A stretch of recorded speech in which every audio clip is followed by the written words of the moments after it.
प्रणाम, नमस्कार। बहुत स्वागत है आपका उस कार्यक्रम में जिसका नाम है हे प्रभु आनंद दाता। वही विनम्र आग्रह है आपसे, ये नंबर जो आपकी स्क्रीन पर है 7009694440, इस पर अपनी प्रतिक्रिया, रिएक्शन सबको जरूर भेजें। और आज जिस विषय पर हम बात कर रहे हैं वो हमें भेजा है निर्मल आनंद जी ने देवास से। इन्होंने बड़ा अपना दिल खोल कर रख दिया। इनका कहना है कि एक छोटे मोटे संस्थान के हेड की जिम्मेदारी मैं निभाता हूं और अक्सर अपनी टीम से संवाद करता हूं, लेकिन संवाद करते समय बड़ी ईमानदारी से इन्होंने ये बात कही है कि कई बार मैं भी पाखंडी प्रतीत होता हूं और मुझे सुनने वाले भी पाखंडी प्रतीत होते हैं।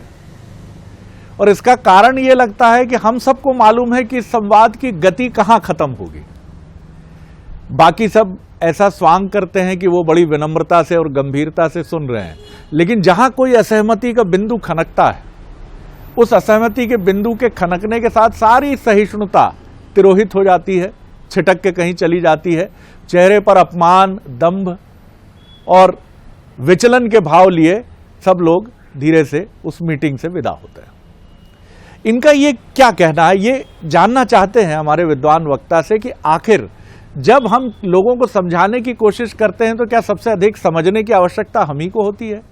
एक पहला प्रश्न इनका यह है। और दूसरा, जिनको समझाया जा रहा है, क्या वो इतने समझदार होते हैं कि उनको समझाने की जरूरत ही नहीं है? वो सिर्फ समझने का पाखंड करते हैं, नाटक करते हैं, स्वांग करते हैं। तो इसमें सुधरने की आवश्यकता किसे है, समझाने वाले को या समझने वाले तो जैसे हैं, जिस स्थिति को प्राप्त है, या समझने समझाने की प्रक्रिया में कोई परिवर्तन करना पड़ेगा कि जिससे कम से कम इसमें जो पाखंड प्रतीत होता है और जो दोनों पक्षों को कई बार विचलित करता है, क्योंकि जब समझाने वाले को यह समझ में आ जाता है कि उसके कहे का कोई अर्थ नहीं है और जब वो इस बात को पकड़ने की कोशिश करता है तो समझने वाले विचलित हो जाते हैं, साहब आपने हमें कैसे कह दिया। तो ये कहते हैं आखिर ये प्रक्रिया क्यों चलती। कई बार घरों में भी ऐसा होता है कि आप अपने पुत्र से या पुत्री से कुछ कह रहे हैं, युवा पुत्र या पुत्री से, और उसका अर्थ ही कुछ और लगाया जाता है। कई बार आप जब एक बात कह रहे होते हैं तो दूसरा छिप के मुस्कुरा रहा होता है, क्योंकि वो आप दोनों के बीच के संवाद के उस पहलू को पकड़ लेता है जो मूर्खता को छू रहा है। तो कई सारे इनके बड़े मिक्सअप प्रश्न हैं और ये कहते हैं कि इस तरह की मीटिंग से शायद जीवन में कभी कोई सार नहीं निकलता। तो क्या ये कहते हैं कि अर्जुन की तरह व्यक्ति अपने ही अनुभव से सीखता है और दूसरों को उसके बारे में बहुत कम बोलना चाहिए और सिर्फ निर्णय लेना चाहिए? ये बड़े प्रश्न इन्होंने खड़े किए हैं, क्योंकि इन प्रश्नों के सार को मैं भी बड़ी गंभीरता से समझता हूं, क्योंकि हम सब कहीं ना कहीं जीवन में कभी पुत्र के रूप में, कभी पिता के रूप में ऐसे अनुभव से और कभी कार्यालयीन अनुभवों से इससे दो चार होते हैं। तो आज कान खड़े करके मैं भी सुनना चाहूंगा कि आखिर हमारे विद्वान वक्ता, भगवद गीता के अध्येता, मानस मर्मज्ञ प्रोफेसर डॉक्टर सुरेंद्र बिहारी गोस्वामी इस बेहद महत्वपूर्ण विषय पर क्या कहते हैं, क्योंकि शायद ये मेरी ही आत्मकथा है। जी, आज तो आप इतने भाव विहल हैं जी, अधीर हैं जी, और आपने बड़े खुले शब्दों में जी अपनी प्रक्रिया व्यक्त की जी कि मुझे वो प्रसंग ध्यान आ गया जब बद्रिकाश्रम में सनकादिक मुनि पहुंचे, लेकिन नारद इस रूप में बेचैन थे जी कि वो अपना अभिवादन करना भूल गए। अरे वाह, क्या तो आज हमारी आपकी राधे राधे ही नहीं हुई और आप अधीर हैं अपने प्रश्न के उत्तर के लिए। तो वो चिंतन जो है बिल्कुल नारद के यक्ष प्रश्न की तरह है। नारद ने यक्ष प्रश्न नहीं किया, लेकिन नारद की अधीरता वही थी। जब वो कलिकाल के चारों तरफ संताप देख रहे थे, स्वयं भी व्यग्र थे, सीखी हुई सारी उनकी विधाएं भी काम नहीं आ रही थी, तो उन्हें लग रहा था कि दोष कहाँ है, मुझ में या संबंधितों में। तो इस प्रश्न का उत्तर जानने के लिए सुंदर तरीके से आपने मर्म को समझ लिया है। तो वो देखना चाह रहे थे। दूसरा, इस परिस्थिति में होने वाली क्रिया प्रतिक्रिया पर पाखंड का शब्द आक्षेपित करना गलत है। इसमें पाखंड कहीं नहीं, पाखंड का उद्देश्य जब आप संबंधित के साथ करने वाली अपनी प्रक्रियाओं में आपके उद्देश्य में मलिनता हो, तब वो पाखंड कहलाता है। लेकिन आप साम दाम दंड भेद का उपयोग करके संबंधित से किसी भी रूप में अपने कार्य को यथा समय करा लेने के लिए अधीर हो, वो पाखंड नहीं है। वो पाखंड नहीं है। उसमें आपने साम दाम दंड भेद चारों प्रक्रियाओं को उपयोग किया। पाखंड का उद्देश्य सुचितापूर्ण होता है। जहां पाखंड नहीं होता उसका उद्देश्य शुचितापूर्ण होता है। उसमें उद्देश्य निहित होता है कि उद्देश्य के लिए कार्य किया जाता है। पाखंड तो छल कपट और प्रपंच के लिए किया जाता है। इसलिए इससे संबंधित पाखंड के दोष आपने एक बोझ तो उतार दिया। दोनों पक्षकार मुक्त हैं, ये पाखंड नहीं है जी। कार्यालयीन या संस्थागत या व्यापार या व्यवहार या परिवार में अनेकों समस्याएं उत्पन्न होती हैं। इन समस्याओं के समाधान के पहले हमें समस्याओं के समाधान करने के तरीके में दोनों पक्षकारों को देखना होगा। एक पक्षकार जो समस्या का समाधान करने बैठा है उसका धैर्यवान होना बहुत आवश्यक है। वाह, क्योंकि आपके अधीर होने से किसी समस्या का समाधान नहीं हो सकता। कभी नहीं। पहले हम संबंधित पक्ष पर देखें। कोई बड़ी विपत्ति या विषाद भी आ जाए तो धैर्यवान रहे, क्योंकि धैर्यवान व्यक्ति संबंधित को सुन सकता है। कई बार अधीनस्थ अपनी बात उन शब्दों में नहीं व्यक्त कर पाता जिन शब्दों में संबंधित समझना चाहता है या सुनना चाहता है। ये बहुत महत्वपूर्ण सूत्र है। शैली ऐसी नहीं होती क्योंकि वो अटकता है, वो डरता है, वो कहीं चारों तरफ परिवेश, कई बार उद्दंड भी होता है, उद्दंड हो जाता है। कई बार वो जिस तरह से कहना चाहता है उसकी शैली शायद उसके वरिष्ठ को चुभ सकती है। देखिए वहां पर क्या है, वो पूर्वग्रही भी हो सकता है। बिल्कुल होता है। आप ध्यान रखिए, वो समानांतर कार्य करने वाले लोग जो उसको उस समय टीका टिप्पणी के बाद ऐसी नजरों से देख रहे हैं जहां वो अपने आप को अपमानित महसूस कर रहा है, और तब बैठा हुआ कुर्सी पर उसका जो अधिकारी है वो भी उसको और अपमानित करते रहे तो थोड़ी देर बाद उद्दंड हो जाता है। देखिए मैं आपको बताऊं, हम कई बार अलग अलग कॉलेजेस में रहे। जैसे आप अपनी समस्या बता रहे थे, तो हमने बहुत सारे अलग अलग महाविद्यालयों में पढ़ाने का काम किया। तो ऐसे महाविद्यालय में भी गए जहां को एजुकेशन था, यानी एक तरफ बैठे हुए छात्र और एक तरफ बैठी हुई छात्राएं। छात्राओं की संख्या कम होती थी। हम किसी छात्र को जब डांटते थे किसी बात के लिए तो वो चुपचाप सिर झुका करके डांट हमारी सुनता था, लेकिन धीरे से वो नजर उठाकर इधर और उधर देखता था। जैसे ही उसे लगे कि लड़कियां उसे घूर रही हैं या देख रही हैं या कोई हंस रहा है, उसकी वाणी में उद्दंडता आ जाती थी। डॉक्टर साहब, यहाँ एक बड़ा सहज प्रश्न आता है। मैंने कहीं पढ़ा था, एक बड़े विद्वान नेता रहे, उन्होंने पिता के पत्र पुत्र के नाम एक बड़ी चर्चित उनकी छोटी सी पुस्तक है। मेरे ख्याल से ओम प्रकाश रावल जी इंदौर के तो दिवंगत हैं। उन्होंने कहा कि बहस से हमेशा बचना चाहिए क्योंकि बहस में जीतने की प्रवृत्ति होती है।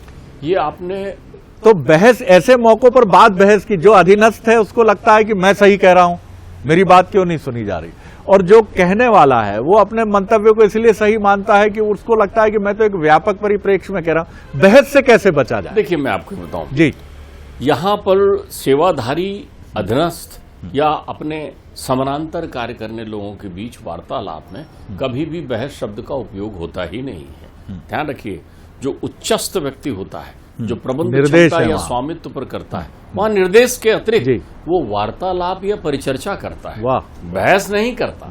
बहस वहां करते हैं जहां दो प्रतिद्वंदी बैठे हुए होते हैं। तो यहाँ प्रतिद्वंदी तो है नहीं, दोनों का उद्देश्य संस्था का हित है।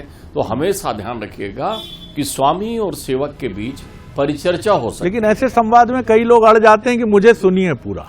ये उनका चिंतन, देखिए हमने अभी आपसे कहा है कि जो वक्ता है, जो नियंत्रण करता है, उस व्यक्ति का धैर्यवान होना बहुत आवश्यक है। अगर धैर्यवान नहीं है तो मुश्किलें पैदा उसके लिए भी होंगी। अगर मगर का यहाँ प्रश्न ही नहीं है, होना ही चाहिए। अगर वो धैर्यवान नहीं है तो ये उसकी कमी है। सबसे पहले वो अपनी कमी को सुधारे, क्योंकि किसी भी परिस्थिति में धैर्य की आवश्यकता होती ही है। हमारे यहाँ तो एक बड़ी सुंदर मूल मंत्र बताया गया, अब इसको अध्यात्म की भाषा में पिरो देता हूँ। भक्ति का पहला सिद्धांत श्रवण है। श्रवण, सुनना। सबसे पहली भक्ति सुनना है। आपको सुनना ही होगा। आप देखिए, जो उच्चस्थ पदों पर रहते हैं अधिकारी, जिनको आप भारतीय सेवा के अधिकारी भी कहते हैं, पता नहीं क्या IAS अधिकारी भी जिनको कहते हैं, उस स्तर के जो अधिकारी हैं उनकी कार्यशैली जो प्रशिक्षण में प्राप्त होती है, अब आप समझिए वो इतना मल्टी डायमेंशन व्यक्ति तो है ही नहीं कि वो शिक्षा का कार्य भी देखे, ऊर्जा का कार्य भी देख ले, तकनीकी विभाग भी देख ले, और दुनिया के सारे विभागों में वो प्रमुख बनकर बैठता है। तो वो सबसे पहले सीखता कहाँ से है? वहीं से ना जहाँ गया हुआ है। तो सीखने के लिए वो क्या करता है? सबसे पहले सुनता है। वो बैठ के सामने वाले को छेड़ेगा, हाँ और सुनाइए कैसा चल रहा है, हाँ तो आप बताइए क्या करना चाहिए, फिर वो अपनी बुद्धि लगाता है।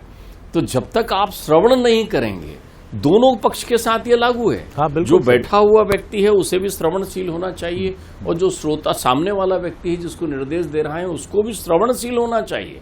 लेकिन दोनों अधीर होते हैं। बहस कहाँ उत्पन्न होती है?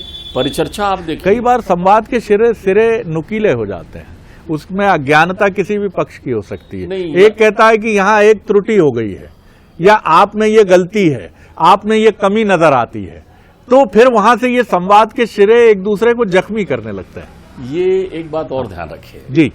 दूसरा तथ्य ये होता है कि जो कुर्सी पर बैठा हुआ है वो अपने आप में सम्मानित है, चाहे उसे आप सम्मान दें या सम्मान न दें, वो उच्चस्त तो है ही। तो उसको चूंकि वो सम्मानित पद पर बैठा हुआ है तो उसको धैर्यता के साथ साथ जो है संबंधित आक्षेपों को सुनने में अपनी बुद्धि का हनन नहीं करना चाहिए। यदि कोई उंगली उठाकर कह दे आप ये गलत बात कह रहे हैं सर, महत्वपूर्ण बात है, आप ये गलत बात कह रहे हैं सर, तो ऐसे कहने में उसको एकदम अधीर नहीं हो जाना चाहिए।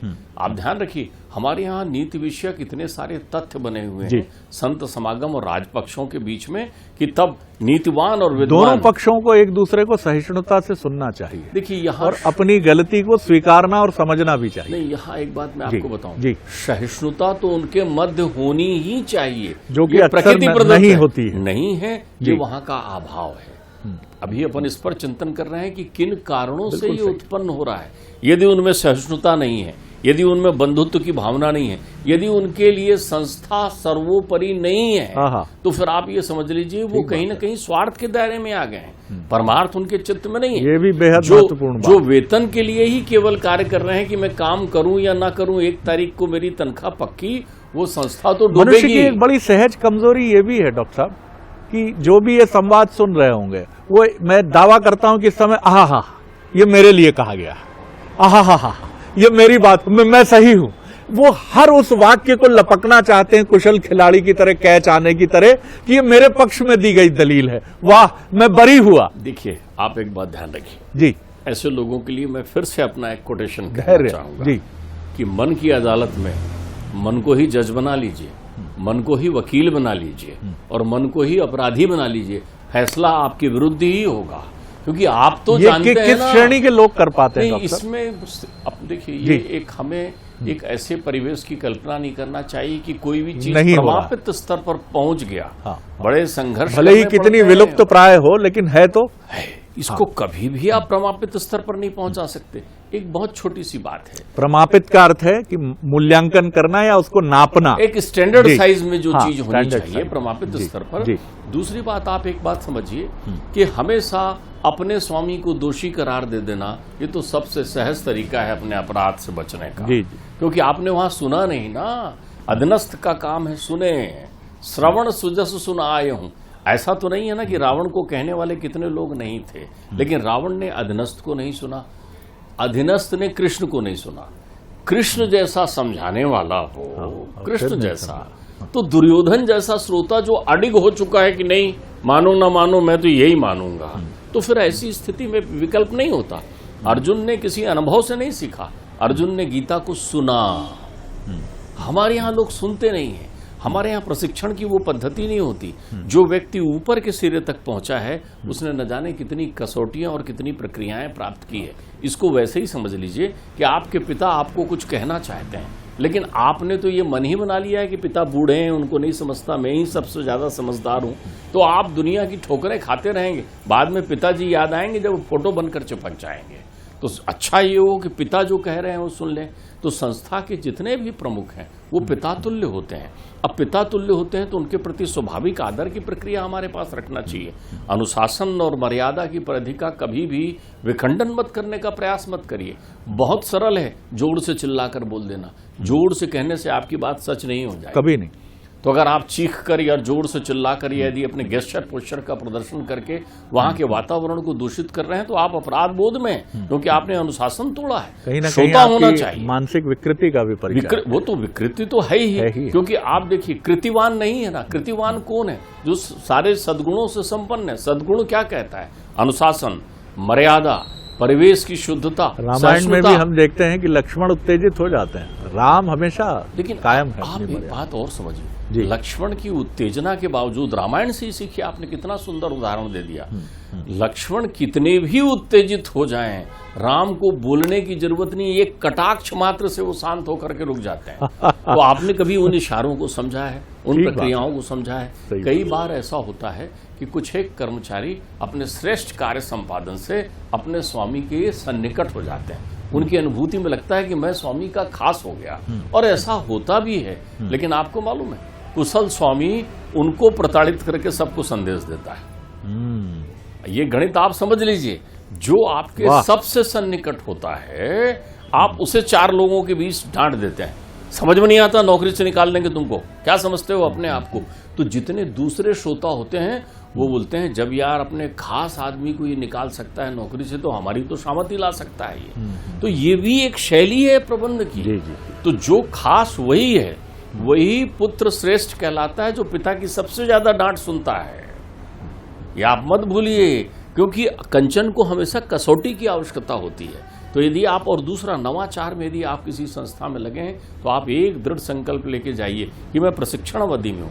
आपको याद है, सरकारी नौकरियों में किसी को प्रारंभिक नौकरी देते हैं तो उसकी परिवीक्षा अवधि निर्धारित करते हैं 2 वर्ष की। सही बात, ये परिवीक्षा अवधि है। आज तो ये हो गया है कि प्राइवेट नौकरियों में परिवीक्षा अवधि दिखाई नहीं पड़ती। आप गए, हाथ झिलाते हुए वहां पहुंचे, और बॉस के बीच 2-4 डायलॉगबाजी आप कर रहे हैं, या 4 दिन बॉस ने आपकी पीठ थपथपा दी, तो आप ये समझते हैं कि अब मेरा ज्ञान परिपूर्ण हो गया है। कभी भी पूर्ण मत मानिए अपने को, चाहे वो बॉस हो, चाहे वो अधीनस्थ हो। सीखने के लिए हर पल बने रहिए आप, क्योंकि जितना प्रयत्न रहा सवाल क्रोध का या परिवेश में बहस का, तो मैं आपको बताऊं, आप अपने साथ, अपने परिवार, अपनी समस्या, अपने दुख, अपनी पीड़ा, अपनी तथाकथित तकलीफ, अपनी तथाकथित समय श्रम दे रहा हूं। देखिए, मैं आपको एक सुंदर बात बताता हूं, इससे आपकी समस्या का सारा समाधान हो जाएगा। परिश्रम की 2 प्रक्रिया बताई गई फलश्रुति की अध्यात्म में, और ध्यान रखिए, ऋग्वेद इसकी पुष्टि करता है। ऋग्वेद इतनी अच्छी बात कहता है फलश्रुति के संदर्भ में। ऋग्वेद का बहुत सुंदर दृष्टांत है। आप देखिए, कोई व्यक्ति कार्य करता है तो वो तो फल चाहेगा ना, फल के लिए ही कार्य करता है ना। जहां फल प्रत्यक्ष हो, वहां छल प्रपंच की संभावना हो सकती है, वहां स्वार्थ और पाखंड के विद्यमान होने की संभावना हो सकती है। लेकिन जहां फल आनंद के स्वरूप में हो, अप्रत्यक्ष हो, वहां सदैव श्रेष्ठतम कार्य होता है। जैसे आप समझिए, एक महतारी टिफिन बनाने का काम करती है, वो लोगों को भोजन बनाकर देती है, वो भोजन बनाएगी, देगी और पैसा प्राप्त करेगी। पैसा उसके लिए फल है। अब यहाँ उसका ध्यान इस बात पर बहुत अधिक नहीं है कि टिफिन खाने वाला कौन है, कैसे खा रहा है, कैसे उसके साथ वो कर रहा है। उसका तो ये है कि टिफिन बिकता रहे, भोजन अच्छा जा रहा है और मुझे पैसा मिलता रहे। लेकिन वही महतारी जब घर में भोजन बनाती है और अपने बच्चों को, परिवार के लोगों को तृप्त करके खिलाती है, बहुत मेहनत किया है, खूब बनाया है, और उसके बाद जब लोगों में मिठास देखती है तो वो खुश हो जाती है। उसे वहाँ धन्यवाद की प्रतीक्षा नहीं है, उसे वहाँ थैंक यू की प्रतीक्षा नहीं है। ये जो फल मिला, ये आपके आनंद के लिए मिला। तो परिश्रम भी 2 प्रकार का है। एक समर्पित भाव से कि आहा, मुझे ये दायित्व मिला है, मैं कितने अच्छे ढंग से कर सकता हूँ। अब प्रतीक्षा करते मत खड़े हो कि कोई थैंक यू बोल रहा है कि नहीं बोल रहा है। तुम अपने कर्म में आनंद ले रहे हो, तो आप कभी भी बहस नहीं करोगे, चाहे अधिकारी हो चाहे कर्मचारी हो। लेकिन यदि आप वहां पर फलश्रुति की प्रत्यक्ष अनुभूति के लिए हैं, तो आप तो फिर नाराज हो जाओगे।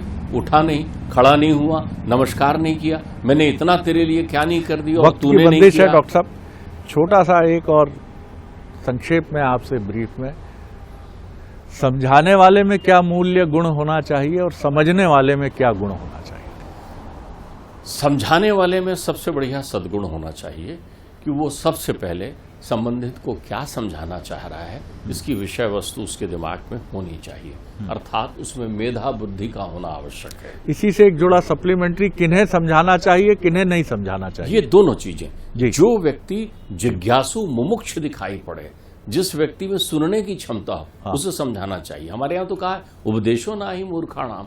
फिर दूसरा, आप ऐसे लोगों को समझाने का प्रयत्न करने के बजाय ऐसे लोगों की विदाई के बारे में चिंतन करिए जो बार बार समझाने के बाद भी नहीं समझ रहे हैं। तो कम से कम उन्हें वो दूसरी श्रेणी में आप इसमें कौन कौन सी श्रेणियां होती है? एक तो मूर्ख हो गई, कपट कुटिल भी हो गई। देखिए, इसमें मूल रूप से आप ध्यान रखिए, जिनके प्रति आपको सजग रहना चाहिए। लंपट, कपटी, कुटिल विशेषी। जो लंपट हो, झूठ बोलने वाला हो, हाँ, आवरण छुपाने वाला हो, प्रमादी हो, आलस्य करने वाला हो, आलस्य हो, लंपट, कपटी, कुटिल हो। कुटिल का अर्थ होता है खुद करे ना करे दूसरे का काम बिगाड़ने वाला हो। खुद करे ना करे, आपको जो बताने बैठा रहता है ना, और साहब देखो आज उसने नहीं किया, तो आपका ध्यान इस पर नहीं रहेगा कि तुमने क्या किया। ठीक बात है। मैंने आपसे कहा ना, तो ऐसी स्थिति में जो प्रतिकूलता उत्पन्न करने के लिए, जिसको इस बात की प्रतीक्षा रहती है कि आज देखना मीटिंग होगी तब बताऊंगा, ऐसे लोगों को अपने से विरक्त कर देना चाहिए। और सबसे बड़ी बात, समझाने वाले को प्रशंसा के गुण से मुक्त रहना चाहिए। समझाने वाले, वो प्रशंसा करे, प्रशंसा की अपेक्षा ना करे। उसकी चर्चा पीठ पीछे होनी चाहिए। प्रशंसा यदि उसके मुख पर हो रही है, हाँ, तो ये उसके लिए नुकसानदायक है। प्रशंसा यदि उसके पीठ पीछे हो रही है, तो ये बहुत अच्छी बात। समझने वाले में क्या गुण होना? समझने वाले में मूल रूप से गुण होना चाहिए। वो कितनी जिज्ञासा से, कितने ध्यान से, कितने धैर्य से संबंधित की बात समझ सकता है। गलती कर दे, अपराधी ना बने।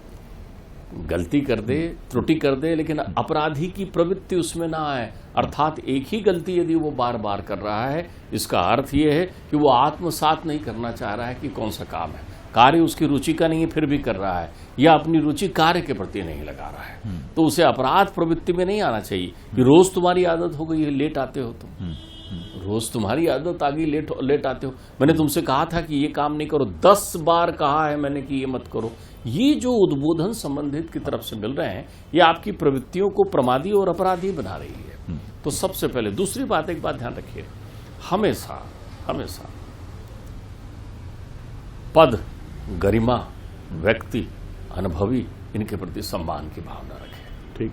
अपनी वाणी से वचन बोलते समय उसे मध्यम स्वर में बात करना चाहिए। यदि वो देखे कि सामने वाला व्यक्ति सुनने की स्थिति में नहीं है, तब उसे उस समय अपनी बात को सुनाने का बलात् प्रयत्न भी नहीं करना चाहिए। फिर उसे संबंधित को सुनना चाहिए कि वो क्या कह रहा है। जैसे वो उन्हें टोके कि चुप रहिए, मैं जो कह रहा हूं वो सुनिए, अरे आप फिर चुप रहिए, ये आदेश है, वो चुप रह जाए। क्योंकि तब आप ये बहुत सारे लोग ऐसा मन में भ्रम पाल लेते हैं कि उन्होंने मुझे सुना नहीं, उन्होंने आपको सुन लिया, वहां चुप रहने को कह रहे हैं। अर्थात वहां बिन अवसर फीकी लगे नीकी सी बात। वाह। वो आपको शांत इसलिए कर रहे हैं कि वो देखना आपको बुलाएंगे एक दिन, तुम कुछ कह रहे थे, बाद में बुला सकते हैं, इधर आओ राजू, क्या कह रहे थे तुम, अब बताओ। वहां मैं नहीं चाह रहा था कि तुम ये बात कहो। फिर दूसरा ध्यान रखिएगा, देखने वाला की दृष्टि सम दिखेगी, लेकिन उसके आचरण में भेद होगा। अगर वो भेद नहीं होगा तो इतने उपकार्य कैसे संपन्न करा सकेगा। उसके पास नाना प्रवृत्ति के, नाना स्वभाव के लोग काम कर रहे हैं। कोई तेज है, कोई धीमा है, कोई जोर से बोलता है, कोई नहीं बोलता है, कोई अच्छा सुनता है, कोई नहीं सुनता है। इतने सारे समुदाय में बैठा है। समुच्चय में एक रस होना आवश्यक नहीं है, समुच्चय एक रस से काम करे ये आवश्यक। ध्यान रखिएगा, श्रवण शक्ति में एक जैसी स्थितियां नहीं हो सकती, हर व्यक्ति सुनता नहीं है।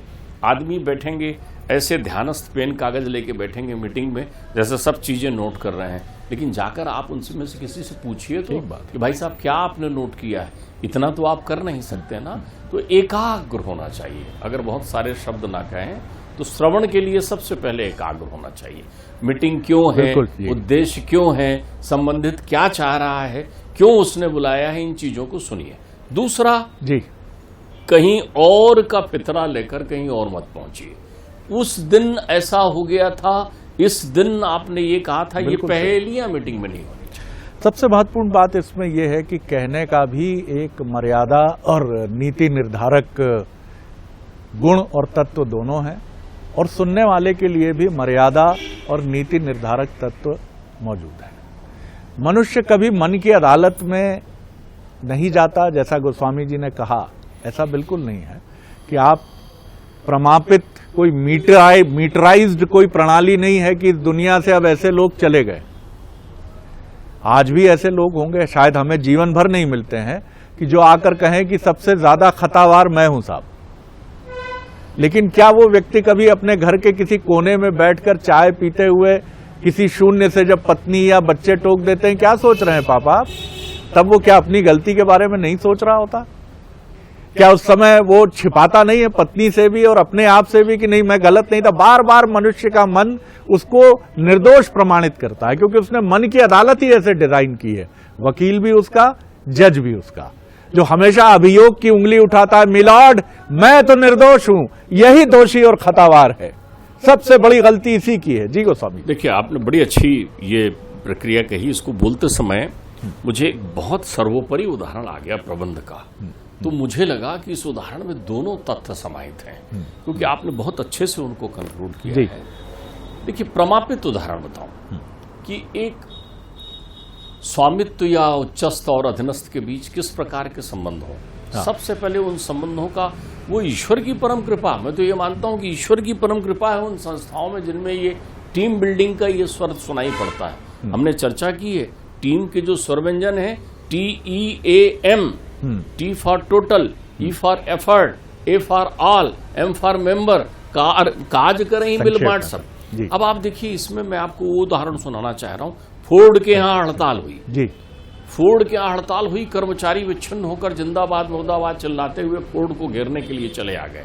फोर्ड ब्रेकफास्ट कर रहे थे अपना नाश्ता, मैनेजर ने कहा बाहर मत निकलिए, वो पत्थर हाथ में लिए हुए हैं, जिंदाबाद मुर्दाबाद कह रहे हैं। फोर्ड अपने ऊपर के मंजिले से बाहर झांकते हैं, उनका व्यक्तित्व तो ऐसा है, सारे कर्मचारी दो पल के लिए चुप होते हैं। वो कहते हैं, you know I am your father and you all is my son, now get out from here, I know what is better for you. तो जब ये आस्था बन जाए, कर्मचारी लौट गए, तो एक संस्था में पालक की तरह। अब मुझे भारतीय संदर्भ में आपकी इस बात से हमारी सनातन परंपरा का एक अद्भुत उदाहरण कौंधा, राम और हनुमान। मतलब ऐसा सेवक और ऐसा, अगर आप मालिक शब्द तो उनके लिए उचित है नहीं, केवल हनुमान ना करके वानर सेना कर दीजिए आप। फिर भी मैं हनुमान और राम की बात करूंगा कि वो संजीवनी लाने गए हैं। कोई और मालिक हो, अगर आपने कंफ्यूजन डाल दिया, ला पाएंगे क्या? इससे अच्छा भरत को भेज देते, वो तो त्रिलोक के, लेकिन नहीं, वो गए हैं। तो हनुमान अत्यंत विद्वान और अत्यंत ऐसा सेवक पर अत्यंत विश्वास, और सेवक तो सेवक ही है। फिर ऐसे तो यार, आपने कितनी अच्छी बात कह दी शरद जी। तो हनुमान का उदाहरण देकर आपने कह दिया, सेवकाई के गुण विद्यावान गुणी अति चातुर, राम काज करिबे को। वाह वाह, बहुत इसके बाद कहने के लिए कुछ रह नहीं जाता। और यही मैनेजमेंट की भी थ्योरी है कि संबंध हो तो राम और हनुमान की तरह हो। हनुमान को राम पर अनन्य विश्वास है, और उतना ही प्रगाढ़ विश्वास राम का अपने सेवक हनुमान पर है। दोनों एक दूसरे की मर्यादा का हनन कभी नहीं करते, न सार्वजनिक रूप से न निजता के गहन क्षणों में। दोनों एक दूसरे पर अन्य और बिना कहे संवाद करते हैं। देखिए ट्यूनिंग कैसी है कि बिना कहे सबसे संवाद होता है राम का, लेकिन हनुमान से सिर्फ आंखों के इशारे से बात होती है। और इतना अटूट समर्पण है दोनों का एक दूसरे के प्रति, क्योंकि हनुमान तो कहते हैं कि राम के हृदय को देखेंगे तो वहां हनुमान ही मिलेंगे। इसको मैनेजमेंट की थ्योरी से देखेंगे तो और बेहतर समझ पाएंगे, खासतौर से आज की युवा पीढ़ी। तो मन में किसी किस्म का अपराध बोध या कालिमा रखना, अपने जीवन को भी विषाक्त करना है, और कहीं ना कहीं अपने को उस तरफ भी ले जाना है जिसकी तरफ गोस्वामी जी ने इशारा किया कि आप अगर ये मान लेंगे कि आप हमेशा सही हैं, और बॉस हमेशा ये मान लेगा कि माइट इज राइट, जो बॉस कहता है वो सही होता है, इन दोनों के बीच में कहीं एक गहन विश्वास का संबंध है जो आज के युग में और पहले भी कहीं क्षीण होता चला गया है। क्योंकि हमारी, जिसको गोस्वामी जी अक्सर कहते हैं कि चतुराई चूल्हे पड़ी, हम बुद्धि जब भी लगाते हैं, चतुराई लगाते हैं, तो हम चूल्हे पर ही धराशायी होते हैं। जो कहा जाता है कि सयाना कौआ जो है वो हमेशा घूरे पर ही बैठता है। तो सयाना कौआ बनने से अच्छा है कि हनुमान और राम के गहन अनन्य संबंधों में हम अपने को परिवर्तित करें, तो कहने वाला भी गंभीर होगा, सुनने वाला भी बहुत श्रवण करके उसके तत्व को समझ पाएगा। आनंद आ गया गोस्वामी जी, प्रणाम करता हूं। अगले एपिसोड में एक और विषय लेकर उपस्थित होंगे। प्रणाम।